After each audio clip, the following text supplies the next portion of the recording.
Oi, hoje é a resenha do conto Ele Me Bebeu, escrito por Clarice Lispector, aqui da sua coletânea A Via Crucis do Corpo, dentro do nosso projeto Contos do Meio-Dia, edição 2020.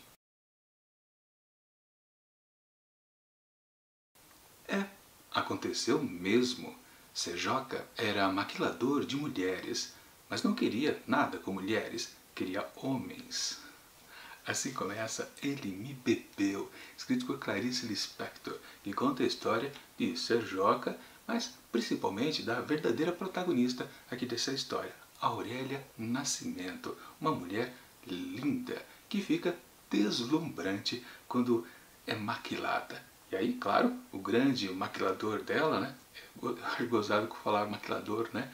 Não maquiador, né? Como a gente está mais acostumado a falar hoje em dia. Mas enfim, o que importa é que ser jockey é sempre convocado para seus serviços, né? E tornar simplesmente a Aurélia deslumbrante. Pois é, a Aurélia fica num patamar acima quando recebe um bom trato, daquela coisa de transformar a beleza natural das mulheres em algo, digamos assim, divino. E claro, né, a Aurélia sabe muito bem que um pouco do seu grande poder de sedução, de atração para com os homens, vem da habilidade das mãos de Sejoca. Bom, a questão é que, mais uma vez, eles vão dar um passeio noturno, vão a um boate, jantar um pouco, enfim, uma rotina dos dois. De fato, são amigos, mas num belo dia aqui, eles estão tentando ir a mais uma boate, se divertir mais uma vez, mas não aparece o bendito do táxi ali na avenida para eles poderem se dirigir ao local de diversão. Eles estão na frente, inclusive, do Copacabana Palace. E olha só que coisa curiosa. Um cidadão que está provavelmente hospedado lá no hotel percebe que os dois estão ali, né, plantados na beira da pista. E resolve dar carona para eles. Olha, meu motorista daqui a pouco vai chegar com o carro aqui, eu posso levar vocês para algum lugar. Estou vendo que vocês não conseguem táxi, né? A Aurélia diz, tá bom, vamos. E o Sejoca, que estava muito de mau humor, fala, tá bom, vai, tô louco para beber alguma coisa. Inclusive, depois que o motorista chega com o carro, o cidadão aí, chamado Afonso, dá uma dica. Ah, vamos em tal boate X. Se não me engano, acho que é a Number One. E claro, eles vão lá e se divertem um pouco. Aí você pode pensar, peraí, mas que história é essa? Mais sem graça? Não tá acontecendo nada, né? Não tem nenhuma reviravolta? Ah, tem sim. Mas eu não vou dizer qual que é, porque senão estraga a experiência de quem ainda pretende ler esse conto da Clarice. Minha avaliação do texto.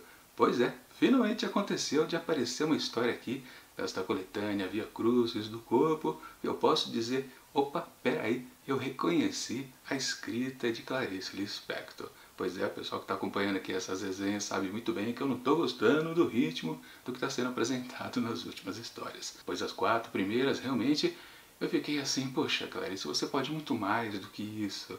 Mas claro, quando a gente começa a ler essa história aqui de Aurélia e também de Serjoca, a gente percebe que no fundo o ritmo realmente está mudado. Ela continua diferente do que ela sempre foi. Tentando explicar um pouco o que é que eu estranho nessa escrita nova da Clarice Lispector. Ela é muito imediatista. As frases que ela constrói em sua narrativa são sempre curtas. Ou seja, não tem aquele estilo um pouco mais rebuscado que a gente sempre viu na Clarice Lispector. Inclusive, né, até se valendo aqui dessa grande coletânea que reúne todas as coletâneas de contos, a gente pode perceber que lá no comecinho, nas suas primeiras histórias, quando ela ainda era jovem, a gente já percebia que ela tinha um estilo narrativo longo, denso, com frases bem construídas. Não era uma coisa assim rápida, ligeira, como muito escritor gostam de fazer, principalmente hoje em dia, né? Não sei, tem muito rococó na escrita. E agora, justamente aqui em A Via Crucis do Corpo, Clarice está meio assim. Meio não, totalmente. Mas também não é só isso, não é a maneira de narrar a história que está diferente, que a gente não consegue reconhecer. Eu já comentei nos outros vídeos, né? Se você pega esse texto aqui, sem nunca ter lido, não sabendo que é dela, você passa por ele inteiro e não fala, puxa, isso aqui é Clarice Lispector. De fato, realmente não dá para perceber nada do que a gente está acostumado. E continua assim também no começo aqui desse conto. Mas o desfecho dele, que aí sim é completamente da Clarice Lispector. Aí sim você diz, ah, eu reconheço isso aqui. É aquela famosa escritora brasileira que gosta de confundir as coisas. Quer dizer, confundir os leitores, né?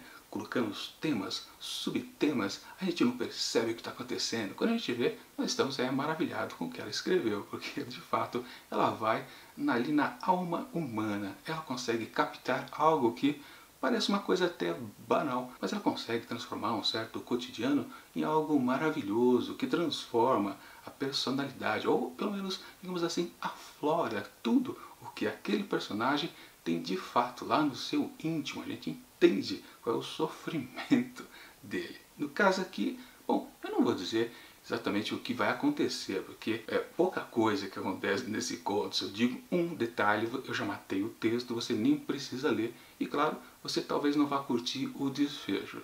Na verdade, é aquela coisa, o desfecho é muito melhor do que toda a peripécia que acontece por aqui. Aliás, falando em peripécia, é uma coisa também que Clarice não costuma fazer nos seus contos. Criar uma historiazinha, um engano, um mal entendido, também não é característica dela, com certeza. Mas aqui a gente também tem isso. E pode soar até como uma certa novidade, pelo menos se a gente compara esse conto aqui com os 4 anteriores. Realmente, os outros eram fracos, na minha opinião, claro, né? Se você gosta, não tem problema. Mas de fato, aqui eu já até achei essa peripécia aqui é interessante, mas é bobinha também. Do mesmo jeito, não acrescenta muita coisa ao texto. Eu já estava desistindo completamente dessa narrativa aqui também, achando que, tá bom, vou ter que atribuir mais uma nota baixa. Mas não é que, aí que surge o que eu falei. O desfecho é completamente da Clarice Lispector. O que essa personagem, a Aurélia, se transforma ao final é muito bom. Realmente, ela passa por uma síndrome de realidade, digamos assim, ou então de uma falsa percepção da realidade onde ela se encontra. Exatamente o que ela passa a pensar, e eu não vou dizer nenhum detalhe a respeito do que se trata, é algo bastante curioso. Você pode inclusive, peraí Aurélia, você está um pouco doida, você está viajando na maionese. Mas sim, o que acontece é algo de pura transformação, e é o que a gente sempre encontra nas histórias de Clarice Lispector. As personagens, principalmente as mulheres, né, elas se transformam em algo maior, ou então, pelo menos, quando justamente elas não evoluem, mas sentem que estão um pouco inferiorizadas, elas também se engrandecem em termos de percepção do mundo em que vivem. É o caso então aqui de Aurélia. Com certeza ela percebe um fato muito marcante, mas ela não se sente, nesse caso, poderosa. Muito pelo contrário, ela era poderosa, né? Porque a questão da beleza, que já é muito discutido no começo da história, é um pouquinho esquecido ali no miolo, retorna com uma nova roupagem ao final. Não é a questão da beleza em si que é discutido no final, mas é uma característica da beleza e o que isso resulta para as mulheres. Aí sim que a gente pode dizer, puxa, quando a gente lê esse trecho, né, ou lê o conto inteiro, você pode dizer, puxa, eu estava lendo um conto interessante, era mais ou menos bobinho, mas ao final, puxa, aquilo me lembrou muito Clarice Lispector. E é por causa disso que eu posso dizer que sim, isso aqui é Clarice Lispector, porque não só lembra, como é de fato. Pois temos aqui mais uma grande personagem feminina da escritora, que é especialista nisso, em colocar grandes papéis femininos nas suas histórias. A Aurélia Nascimento é sim uma grande personagem. Isso para mim foi um espanto, porque eu achava que daqui não ia sair nada, mas saiu uma coisa muito boa. Claro, é um texto que eu considero fraquinho no começo, tem um miolo interessantezinho, mas fica completamente gigante ao final. Claro, não é porque esse desfecho da narrativa tem muita força que transforma todo o conto numa bela de uma maravilha ou numa das muitas obras-primas que ela escreveu. Não, não vamos exagerar também. Esse texto, ele continua fraquinho, pouquinho, mediano talvez, por causa do jeito que ele consegue finalizar a história. Sim, ele é bom, talvez muito bom,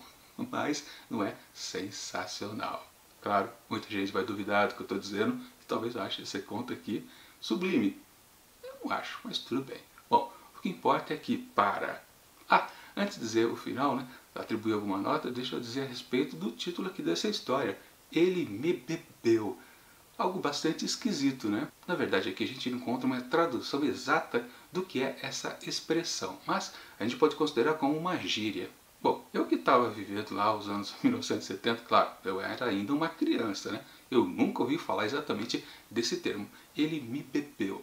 No máximo, eu me recordo de uma novela que na verdade era uma situação onde pessoas velavam um ente que morreu assim de maneira inesperada e todo mundo se reúne, todos os amigos, parentes até, e bebem o morto. Essa expressão exatamente nunca me fugiu da memória, né? Beber o morto, ou seja, em vez de ficar chorando pelo falecido, na verdade você enche a cara e bebe o morto, beber o morto. Mas ele me bebeu, eu realmente nunca ouvi falar. Claro, aqui há uma grande tradução dessa expressão, e parte daí exatamente essa situação que eu já comentei, que o leitor pode dizer, peraí, você está exagerando, Aurélia, não é por aí, ele não te bebeu, talvez. Mas ela tem certeza que ela foi bebida. É muito boa essa expressão, isso também valoriza bastante aqui o finalzinho. Talvez se a escritora tivesse valido de outra expressão, não fosse uma gíria, que com certeza isso aqui é uma gíria, não funcionasse muito a história, só seria realmente uma certa piração do personagem que ela criou. Enfim, até nisso aqui Clarice acertou, e eu posso dizer que também é um efeito também do estilo narrativo dela. Enfim, para Ele Me Bebeu, escrito por Clarice Lispector, eu atribuo 4 asteriscos. Eu queria dar 4,5, mas o comecinho da história é só fraquinho. Bom, e falando em estilo narrativo, amanhã a gente vai conferir mais um escritor que precisa muito disso para narrar as suas histórias. Me refiro a Saki, sempre com aquele humor mordaz e com muita ironia, provoca muita graça, com certeza, em suas pequenas histórias. Aliás, estamos já fechando mais uma coletânea aqui dentro do projeto Contos do Meio Dia. Vamos entrar na casa do antepenúltimo conto aqui presente. Mas isso a gente confere amanhã. E enquanto esse próximo vídeo não chega, eu deixo aqui do lado dicas de outras resenhas que já aconteceram aqui dentro do projeto Contos do Meio Dia, edição 2020. E tchau!